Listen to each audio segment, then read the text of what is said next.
邯郸宴上，兵部侍郎府的庶女沈云柔设计落水，我弟将她救起，却被她污蔑说我弟在水里欺负了她。世子，你怎么能在水里对我行此轻薄之事？逼着我弟娶她，否则就告到皇上面前，毁我全家。何府上下束手无策，我这个常年养病的药罐子却笑了。她想嫁进定北侯府，可以。一纸婚书，我将她风光许给了府里最下等的马夫。当她穿着嫁衣被塞进恶臭的马厩，当她全家被我一步步踩入泥潭，母女二人跪在我面前，哭得肝肠寸断。我只是轻摇团扇，看着脚边匍匐的他们，淡淡开口：知道吗？从一开始，你们的命就在我的棋盘上。我抬眼望去，沈云柔身子一歪，精准地朝着青淮的方向倒去，然后失足落入了水中，扑通一声，水花四溅。几乎是本能反应，我那个善良又耿直的傻弟弟想都没想，便一跃入水。周围的贵女公子们发出一阵阵惊呼，纷纷围了过来。我身边的侍女春芬紧张地握紧了拳头。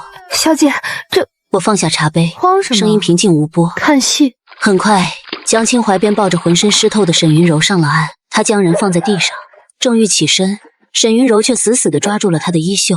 他那身原本精致的衣裙，此刻紧紧贴在身上，勾勒出玲珑的曲线，发髻散乱，鬓发湿漉，衬着那张梨花带雨的脸，确实有几分我见犹怜的姿态。但当他一开口，那份美感便荡然无存。世子，你怎么能在水里对我行此轻薄之事？他哭得上气不接下气，声音不大不小，刚好让围观之人尽数听见。我的清白全毁了。霎时间，空气凝固了，所有人的目光都从同情转向了惊愕、鄙夷，最终齐刷刷地落在我弟弟江清淮身上。清淮的脸瞬间长成了猪肝色，他想甩开沈云柔的手，却又怕伤了她，只能僵在原地，百口莫辩。沈小姐，你胡说什么？我只是救你上来。救我！沈云柔哭得更凶，一边撕扯着凌乱的衣襟，露出雪白肌肤，一边控诉：有你这样救人的吗？你分明是趁机欺辱我！这时，沈云柔的生母柳姨娘不知从哪里挤了进来，一屁股坐在地上嚎啕大哭，哭诉他们孤儿寡母无权无势，被定北侯府糟蹋，还放狠话：今天不给我们云柔一个说法，我们母女就一头撞一会在这柱子上，闹到陛下和皇后娘娘面前讨公道。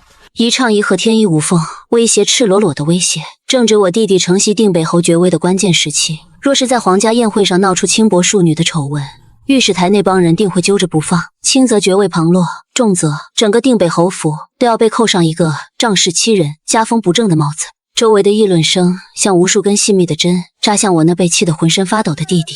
我看着那对在地上撒泼打滚的母女，眼底的温度一寸寸冷了下去。真好，敢把主意打到定北侯府的头上，敢用我江清溪最珍视的弟弟来做你们攀龙附凤的踏脚石。好久没有活动筋骨了。定北侯府的花厅里，气氛凝重得像一块冻结的冰。母亲坐在主位上，用帕子不住地擦着眼泪，嘴里喃喃着：这可如何是好？如何是好？江清淮跪在厅中央，一身湿衣还未换下，水珠顺着发梢滴落在名贵的地毯上，晕开一团深色的水渍。他紧握着双拳，俊朗的脸上满是屈辱和愤怒，却一句话也说不出来，因为他知道他已经掉进了别人精心编织的陷阱里，任何辩解都显得苍白无力。几位族中长辈唉声叹气，交头接耳间满是焦灼。有人斥责沈家明摆着讹诈，却也有人忧心侯府声誉，更有人提及沈家母女的威胁。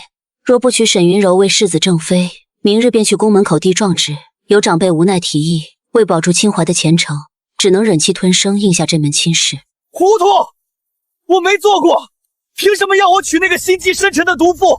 我宁可不要这世子之位，也绝不受此奇耻大辱！二叔公气得胡子直抖，厉声斥责：你这孩子怎这般犟？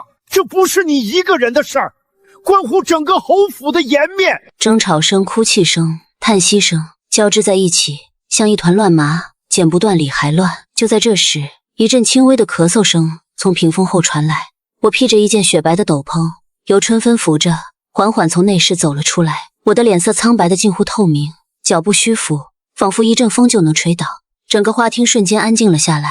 我端起那杯已经凉透的茶，一饮而尽。苦涩的茶水滑入喉中，却压不住我心底翻涌的嗜血的兴奋。好久没有活动筋骨了，所有人的目光都集中在我身上，带着惊讶、担忧，还有一丝不易察觉的依赖。母亲连忙起身扶住我：希儿，你怎么出来了？这里风大，快回去歇着。我冲他安抚地笑了笑，目光转向跪在地上的江清怀，他倔强地抿着唇，像一头被困住的幼狮，眼中满是无助，心像是被针扎了一下。我最宝贝的弟弟怎么能受这种委屈？我缓缓走到主位坐下，将手炉抱在怀里，环视一圈焦头烂额的众人，声音不大，却带着不容置疑的力量。母亲、弟弟、各位叔公，此事交给我。全场瞬间鸦雀无声，连暴怒的江清怀也愣愣地抬起头看着我。二叔公连忙开口安抚，劝我身子不好，不必操心这牵连甚广的事。我未理会二叔公，目光看向母亲，沉声问道：沈家要的是让沈云柔嫁进定北侯府做世子妃，对吗？母亲含泪点头，语气无奈：是啊，他们就是打定了主意要赖上我们家。我点了点头，嘴角勾起一抹未达眼底的淡笑，透着森然寒气。既然她这么想嫁进侯府，我们成全她。江清怀猛地站起身，满脸急切与抗拒。你说什么？我死也不同意。坐下。我的声音依旧平静，却让江清怀浑身一僵，下意识跪了回去。他从小最怕的从不是严厉的父亲，而是我这个看似柔弱的姐姐。我未再看他，对管家吩咐：笔墨伺候。福伯愣了一下，立刻取来文房四宝。我提起笔，饱蘸浓墨落在宣纸上，动作虽带着病中乏力，写下的字却锋芒毕露，力透纸碑。在众人惊疑的目光中，我写好2份文书，一份是给沈家的喜庆婚书，一份是给府内人事总管的密令。我将婚书递给福伯，派人立刻将此婚书送至沈侍郎府上，8抬大轿敲锣打鼓的去，告诉他们定北侯府应下这门亲事了。是，老奴这就去。随后我将密令折好递给春芬，交给人事房的孙管事，让他即刻去办，不得有误。是。做完这一切，我一阵乏力，又咳了起来。江清怀冲到我身边，急得快哭了。姐，你到底要做什么？你真要我娶那个女人？我看着他，轻轻拍了拍他的手背，眼底闪过一丝狡黠的冷。傻弟弟，谁说新郎是你了？定北侯府的婚书像一道惊雷炸响在沈侍郎府，福伯领着人抬着盖了侯府大印的正式婚书，吹吹打打，引得半个京城的百姓都出来看热闹。沈侍郎府的大门几乎被人从里面撞开，兵部侍郎沈康年素来肿脸面，此刻却激动得满脸通红，冠帽歪斜。柳姨娘更是喜形于色，拉着沈云柔的手浑身发抖，不停念叨着她即将成为世子妃。沈云柔沉浸在巨大的喜悦中，娇羞低头，满心都是穿上世子妃华服接受众人艳羡的场景。她的计划彻底成功了。沈侍郎双手颤抖地接过福伯递来的婚书，迫不及待展开，脸上的笑容却瞬间凝固，声音变调地指着婚书上的名字：这是怎么回事？新郎为何是？柳姨娘好奇凑上前，笑容也瞬间僵住。婚书上簪花小楷清清楚楚写着：新郎厉潇，新娘沈云柔。厉潇是谁？京中从未有过叫这个名字的王孙公子。福伯拱手行礼，语气恭敬却强硬，谎称厉潇是侯府中仆，又编造带去的说辞。我家小姐人善，念至沈小姐名节，等不得世子婚事筹备，特让厉潇代取，先保沈小姐名节，日后再更正名字，举办大典，两全其美。这番话滴水不漏，沈侍郎却气得浑身发抖，怒斥道：荒唐，简直是荒唐！你们这是在羞辱我沈家！福伯脸上的笑容淡了几分，语气冷了下来。沈大人此言差矣，我家小姐一片苦心保全沈小姐名节，何来羞辱？若大人觉得不妥，去了青鱼也无妨。只是外面百姓的唾沫星子，怕是要淹了贵府，到时候沈小姐的清白可就真说不清。这番话如冰水浇下，沈康年瞬间冷静。定北侯府把事情闹得人尽皆知，若是拒绝，反倒坐实女儿装疯卖傻，沈家脸面才是真的尽失。这根本就是一个圈套，一个他们不得不钻的圈套。柳姨娘也反应过来，当场尖叫着要去告御状，却被福伯冷笑打断。我要去告诉陛下。姨娘想去便去，只是不知道到了陛下面前，您是要告我侯府顾全大局，保全女子名节呢，还是告您自己教女无方，设计陷害皇亲呢？柳姨娘的尖叫瞬间卡在喉咙里，沈云柔更是面色惨白，摇摇欲坠。她终于幡然醒悟，那个看似病弱的江清溪，从一开始就没打算让他们得逞，竟是用他们自己的计谋反将了一军。她拉着沈侍郎的袖子，哭着摇头求救。沈康年看着女儿，又瞥见门外越聚越多指指点点的百姓，老脸涨成了猪肝色。他清楚地知道自己早已没得选，最终像是被抽干了所有力气，颓然挥了挥手，默许了这门亲事。福伯脸上重新绽开笑容，告知沈家人婚期定在3日后，又特意补充，因是待娶需一切从简，侯府会派一顶小轿从偏门将新娘接入。话语虽轻，却如重锤砸在沈家人心上。说罢，福伯便领着人在百姓的议论声中扬长而去，只留沈家人呆立原地，如坠冰窟。3日后，沈云柔出嫁了，没有10里红妆，没有凤冠霞帔，甚至没有像样的嫁衣。她穿着半新不旧的红衣，满脸憔悴绝望，被一顶青色小轿、2个轿夫和一个吹走条唢呐的乐师从沈府后门抬出，穿过偏僻小巷，最终从定北侯府角门进入。全程伴随着百姓的哄笑，没有宾客，没有锣鼓，更没有他幻想中的拜堂仪式。小轿越走越偏，花香渐消，取而代之的是草料与牲口粪便的刺鼻气味。轿帘被掀开，沈云柔被粗壮婆子粗鲁拽出，抬头所见并非新房，而是马厩旁一间低矮破旧的小屋。这是哪里？我的新房呢？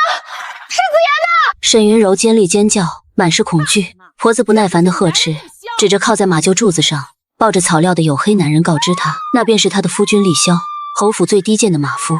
厉萧身着粗布短打，脸上有一道狰狞刀疤，眼神阴俗如野兽。不，这不是真的！沈云柔彻底崩溃，推开婆子就想跑。见我！我要见世子！我要见侯爷！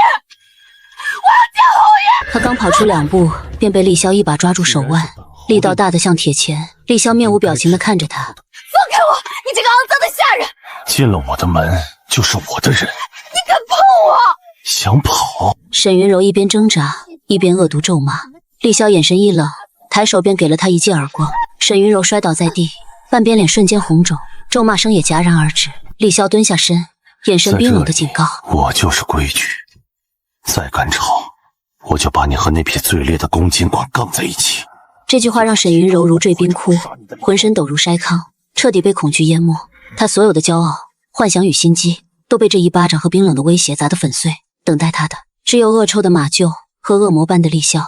与此同时，我正坐在院子的葡萄架下，听着春分的回报。春分眉飞色舞地告知我，沈云柔闹了一场，被厉萧一巴掌扇老实了。此刻正缩在屋角，不敢大声哭。我拈起一颗紫玉葡萄放入口中，慢条斯理地修剪着君子兰叶子，淡淡问：他闹了吗？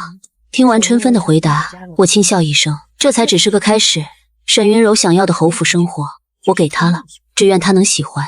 沈侍郎不甘心女儿就此被毁，一计不成又生一计，他暗中联合几位看不惯定北侯府的御史，在次日早朝上联名上奏，弹劾侯府行事霸道，欺男霸女，以代取之名羞辱朝廷命官，败坏纲常，目无君上，一顶顶大帽子扣下，颇有山雨欲来之势。消息传回侯府，母亲又急白了头发，弟弟江清怀更是急得如热锅上的蚂蚁。我却只是淡淡一笑，清怀吩咐他去把书房里我让你准备好的那份西北3州军粮转运册拿来。清怀一愣，满脸不解，都火烧眉毛了，你看那个做什么？你照做便是。姐姐这是为何呀？不该问的就别问。我语气平静，不容置喙。清怀不敢违逆，只好闷闷不乐地去取了竹简。我细细核对无误后，对春分道：备车去东宫一趟，就说我要见太子殿下。小姐，这个时候我自有分寸，有些事也该让殿下知道了。我并非第一次去东宫，外祖曾是太子的老师。太子萧玉年少时曾在外祖府中住过一段时间，那时他便知道我这个看似病弱的江大小姐脑子里装的东西和寻常闺阁女子不同，我们之间有着几分心照不宣的默契。马车停在东宫侧门，我递上拜帖，很快便被一位内侍恭敬地请了进去。太子萧玉正在书房练字，见我进来便放下笔，温和笑道：清溪，你可是稀客，今日怎么有空过来了？我扶了扶身，将怀中竹简呈上。听闻殿下近来正为西北军粮之事烦扰，臣女不才，偶得一册，或可为殿下分忧。萧玉接过竹简细看，原本温和的目光渐渐变得锐利，惊喜最终化为深沉的赞赏。好一个明修栈道，暗度陈仓，以商道运私盐为谎，实则分批转运军粮。此法一出，不仅可避开沿途关卡盘剥，更能让盯着军粮的恶狼扑个空。清溪，你真乃本宫的此房也。我垂手谦逊道：殿下谬赞，臣女今日前来，除了献策，还有一事相告。我将汉代宴上沈云柔设计落水，沈家逼婚，以及今日早朝沈侍郎联合御史发难的前因后果，原本地告知了萧玉。萧玉静静听着，脸上的笑容渐渐隐去，眼底泛起一丝冷意。沈康年想将二皇子推上皇位，自己则独揽朝政。我心中了然，应声附和：“殿下圣命。”萧玉手指轻轻敲击桌面，片刻后轻笑出声：“有意思。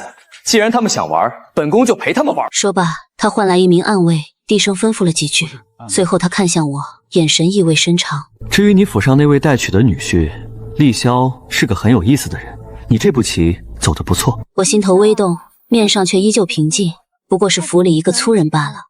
萧玉笑了笑，并未再多追问。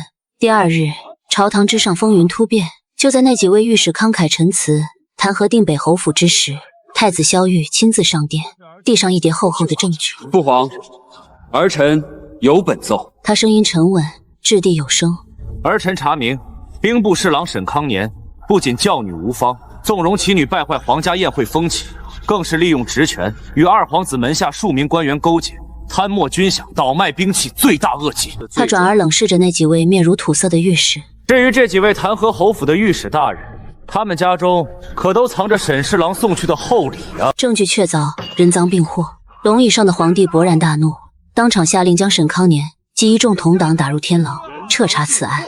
一场针对定北侯府的围剿，就这样被我轻而易举地化解，并且反噬到了敌人身上。我坐在府中，听着外面传来的消息，慢悠悠地给自己倒了一杯桂花酿。沈侍郎，你以为你在第一层，我在第二层？不，我站在顶层，看着你们这些蝼蚁在我的棋盘上垂死挣扎。沈家的天塌了，而沈云柔的地狱才刚刚开始。她嫁入侯府的这几日，也曾百般算计，试图用眼泪和柔弱博取厉萧同情。可厉萧心如磐石，对她的哭喊视而不见。他又拿出袖中最后一支金钗，收买送饭的婆子想传信出去，却被婆子转头告知了厉萧。当晚便只得了一碗馊掉的稀粥。沈云柔终于明白，在马厩这地方，美貌与眼泪一文不值，通行的只有最原始的丛林法则。他开始暗中观察，发现厉萧每日中午会去马场训新到的烈马有一个时辰的空档，而马厩唯一的出口只由一个爱打瞌睡的老头看守，这成了他唯一的逃生希望。这天中午，厉萧一走，他便悄悄溜出小屋，躲在草料堆后，见那老头打起了盹，心中狂喜，提着裙摆屏住呼吸，一点点挪向门口。就在他的手即将碰到门栓时，一只粗糙的大手突然从身后捂住了他的嘴，浓烈的汗味与烟草味瞬间将他包围。是厉萧。沈云柔吓得魂飞魄散，浑身发软，连挣扎的力气都没有了。厉萧像拖死狗一般将他拖回马厩，他没有打他骂他，只是用鹰曲的眼睛冷冷盯着他，随后做了一件让他毕生难忘的事。他打开关着最烈黑马的马厩，一把将尖叫哭嚎的沈云柔推了进去，再从外面锁上了门。那匹黑马性子急也，被突然闯入的沈云柔激怒，刨着蹄子，打着响鼻，用暴躁的眼睛死死盯着缩在角落的他。不要过来！沈云柔吓得几乎晕厥，能闻到黑马身上的浓重腥气，感受到他呼吸喷出的热气。他蜷缩在角落，眼睁睁看着这匹比他高大数倍的畜生步步逼近，竟吓得小便失禁，骚臭味在狭小的空间里弥漫开来。就在马蹄即将踩到他身上时，厉萧打开了门，他一言不发地走进来，抬手在黑马脖子上顺了顺毛，那匹暴躁的黑马竟奇迹般安静下来，温顺地用头蹭他的手。厉萧看都没看瘫软在地的沈云柔一眼，牵着马走了出去。门没有再锁，但沈云柔却再也没有了逃跑的勇气。他终于懂了，这个男人不是人，是一条恶犬，一条将清溪养来看门，专门咬他的恶犬。他惹不起。从那天起，沈云柔彻底老实了，他不再哭闹，不再逃跑，甚至不敢用怨毒的眼睛看厉萧，开始学着劈柴、生火、清洗沾满泥土和粪便的马具。他那双曾只会抚琴绣花的纤纤玉手，很快便布满了伤口和厚茧。而我偶尔会由春分扶着去马场散心，我会站在远处看着那个曾经娇艳如花的沈家二小姐，穿着洗得发白的粗布衣服，像真正的下人一样在马厩里忙碌。阳光下，她狼狈的身影和我悠然的姿态形成了鲜明的对比。她也会看到我，每当这时，她都会立刻低下头，身体控制不住的颤抖，眼神里充满了恐惧。这才对吗？恐惧是最好的缰绳。沈侍郎的案子在太子的亲自督办下查得很快，贪墨军饷、倒卖兵器、勾结皇子，意图不轨，桩桩件件都是诛九族的大罪。皇帝念其曾在边关有过微功，最终法外开恩，判了流放3000里，家产尽数抄没，沈家彻底完了。而我则成了东宫的常客。太子萧玉对我满是奇思妙想的脑子颇有兴趣，时常召我入宫，名义上是对弈，实则商议国事，从西北军务到江南漕运，再到朝堂各方势力的平衡，我常年养病的大脑飞速运转，给出的计策次次让太子拍案叫绝。他越发看重我，言语间早已不将我当作普通闺阁女子，而是平等且可信赖的盟友。这日，我与太子议事完毕，准备出宫，马车行至宫门口，却被一阵喧闹拦下。我掀开车帘一角，只见柳姨娘披头散发，衣衫褴褛，正死死抱着宫门侍卫的腿哭喊，哀求入宫见太子妃娘娘，救救沈家。往日的嚣张气焰荡然无存，十数日间仿佛老了20岁。侍卫不耐烦地想甩开他，他却死缠不放。我的马车就停在不远处，他瞥见我后，想抓住最后一根救命稻草，连滚带爬扑到车前，跪在地上不停磕头，额头很快磕出鲜血，核心哀求道：大小姐，求求你高抬贵手，放我们一条生路吧！云柔知道错了，愿意给世子爷做牛做马做妾做婢都行啊！周围百姓对他指指点点，宛如看一场滑稽猴戏。我静静看着他，眼神毫无波动。当初他们觊觎的可是侯府世子妃之位，如今却只求做妾做婢，何其可笑！恰逢东宫仪仗使出来，太子的座驾与我的马车并驾齐驱，他显然也看到了这一幕，却未出声，只隔着车帘饶有兴致地看着，似在等我的反应。我放下车帘，对车夫淡淡吩咐：走吧。马车缓缓启动，从柳姨娘身边碾压而过。我未再看她一眼，只透过车窗缝隙看着她那张沾满血泪、写满绝望的脸，轻声呢喃，声音只够自己听见。早知今日，何必当初？柳姨娘呆呆跪在原地，看着我的马车与太子仪仗并行离去，消失在朱红宫墙后。那一刻，她眼中最后一丝光亮彻底熄灭了。我想她终于明白，自己和女儿从一开始就惹上了不该惹的人。这种精神层面的彻底碾压，比任何酷刑都更让人绝望。沈家大势已去，柳姨娘却未彻底死心。她像条疯狗，四处寻找翻盘的机会，最终想到了邯郸宴上被他们买通。第一个尖叫引导舆论的小宫女春桃，她的计划恶毒又简单，找到春桃，威逼利诱让其翻供，将所有脏水泼到江清怀身上，谎称二人早有私情。那日是江清怀借救人行不轨，沈云柔不堪受辱才落水，哪怕沈家倒了，他也要拉定北侯府下水，毁掉我弟弟的前程。这是他最后的一搏。他变卖了最后几件首饰，打通宫里关系，终于在偏僻杂役房找到了瑟瑟发抖的春桃。可推开吱呀作响的木门时，他却愣住了。屋里除了春桃，还有我的贴身侍女春芬。春芬正悠闲喝茶，脚边跪着几个5大3粗的内侍监太监。看到柳姨娘进来，春芬毫不惊讶，笑着放下茶杯。柳姨娘，你可让我们好等啊。柳姨娘脑子嗡的一声，一片空白，指着春芬，嘴唇哆嗦着。我们？春芬站起身，走到春桃面前，轻拍她的脸。我家小姐说了，斩草就要除根。你以为你做的那些手脚能瞒得过我家小姐的眼睛？其实早在邯郸宴结束当晚，我就让福伯查清了所有细节。柳姨娘如何通过远房亲戚接触春桃，如何许诺100两银子让她配合演戏。我没有立刻动手，只是派人盯着。我知道一条被逼到绝路的狗总会去找最后的同伙，我在等她自投罗网。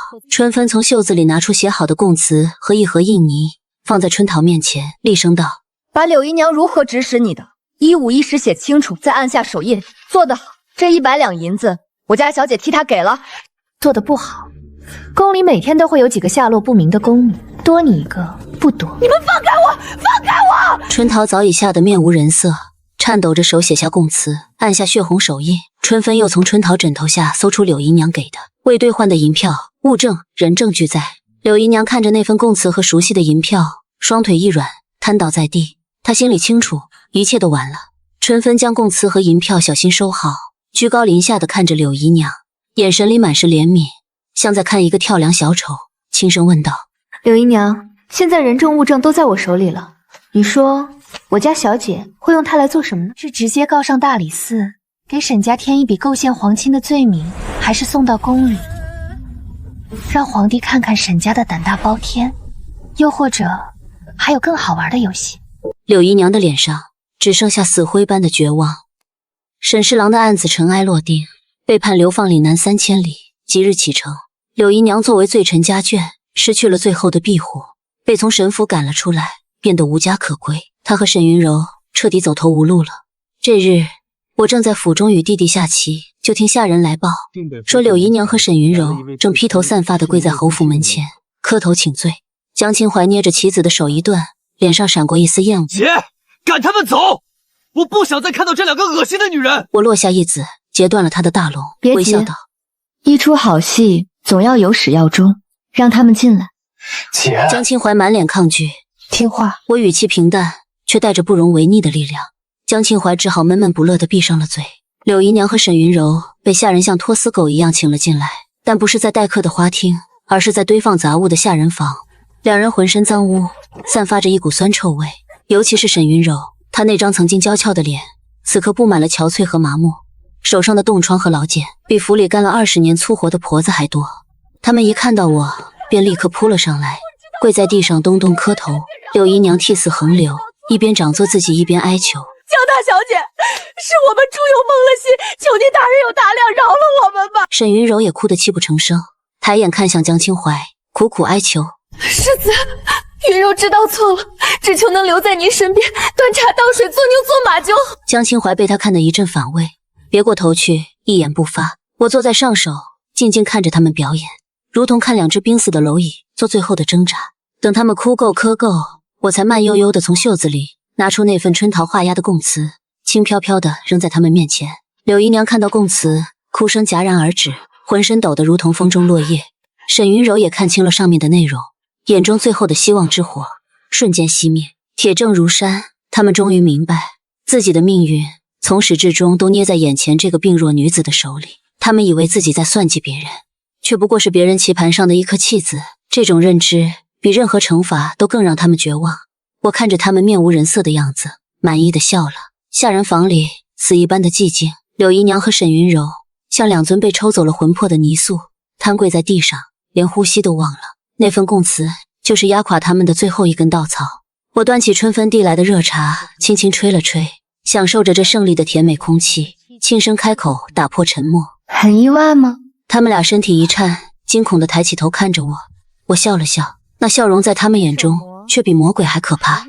我其实给过你们机会，我的声音温柔，却字字诛心。我若想，第二天便可将这份供词呈上御前，让你们沈家尝尝欺君之罪的滋味。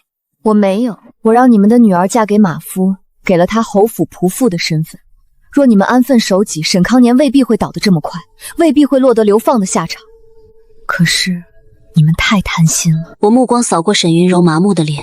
你进了马厩，仍想着攀龙附凤，不安于世。你女儿毁了，不想着保全家族，反而妄图联合御史撕咬侯府，甚至狗急跳墙想找人证翻供。你们一步一步，亲手把自己送上了绝路。我站起身，走到他们面前，拿起供词，在他们惊恐的注视下，缓缓将纸张送进旁边取暖的火盆里。纸张遇火即燃，很快化为一捧灰烬。柳姨娘和沈云柔彻底傻了。柳姨娘颤抖着问：“为什么？为什么？”我笑得无比畅快。因为我根本不需要用它来告状，我留着它，只是想今天拿给你们看，让你们明明白白知道，你们的愚蠢、贪婪和自以为是的小聪明，从头到尾都在我的股掌之间。我缓缓蹲下身，捏住柳姨娘的下巴，强迫她看着我。你们不是输给了侯府权势，也不是输给了太子天威，你们是输给了我江清溪。我甚至不屑用律法审判你们，你们的龌龊心思不配脏了朝廷公堂。我要的就是看着你们在希望与绝望间反复挣扎，亲眼看着自己坠入深渊。这种精神上的审判，不比千刀万割更有趣吗？噗！柳姨娘再也承受不住，一口鲜血喷了出来，直挺挺地晕了过去。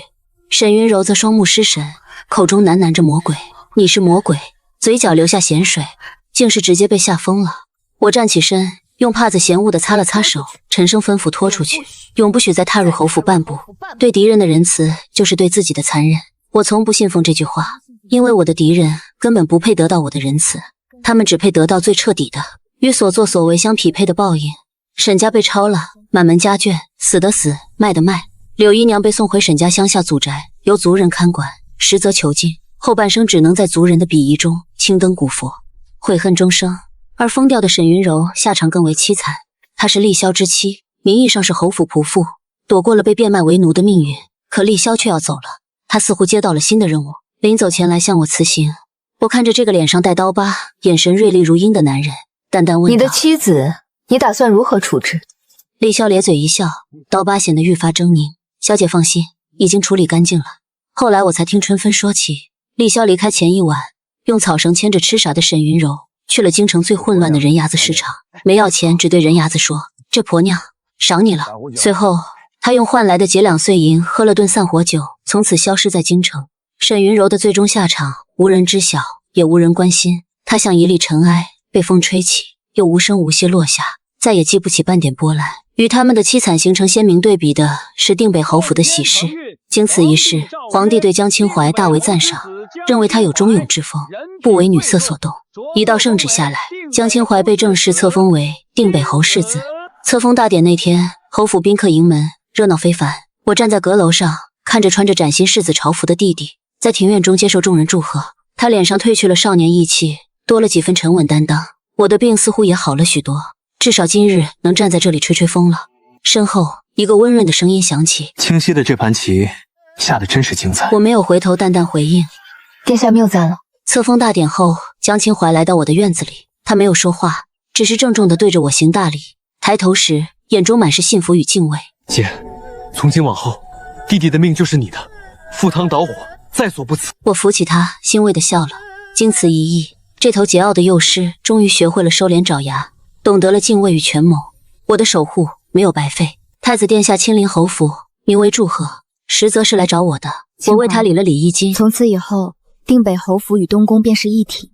你要记住，你的身后不仅有我，还有未来的君主。弟弟记住了。江清怀重重点头。我来到书房，太子萧玉已在等候。他没有坐客位，而是随意坐在我的棋盘边，自己跟自己对弈。你府上那条叫厉潇的恶犬，我收回来了。他是我的暗卫统领，跟在你家做马夫，委屈他了。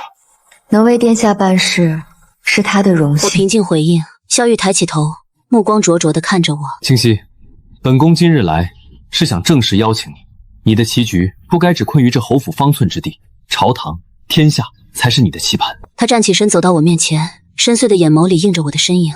做我的首席幕僚，助我登上帝位，待我君临天下，我许你一人之下，万万人之上的荣光。这是帝王对女子能许下的最高承诺。我看着他，忽然笑了，走到窗边，推开了那扇禁锢我10几年的窗户。外面是京城繁华的万家灯火，是属于这个时代的波澜壮阔。我回过头，笑意自信而张扬。殿下，我的病好像全好了。是时候让世人见识一下定北侯府的江清溪到底是个怎样的人了。属于他们的时代已经结束，而属于我的时代才刚刚开始。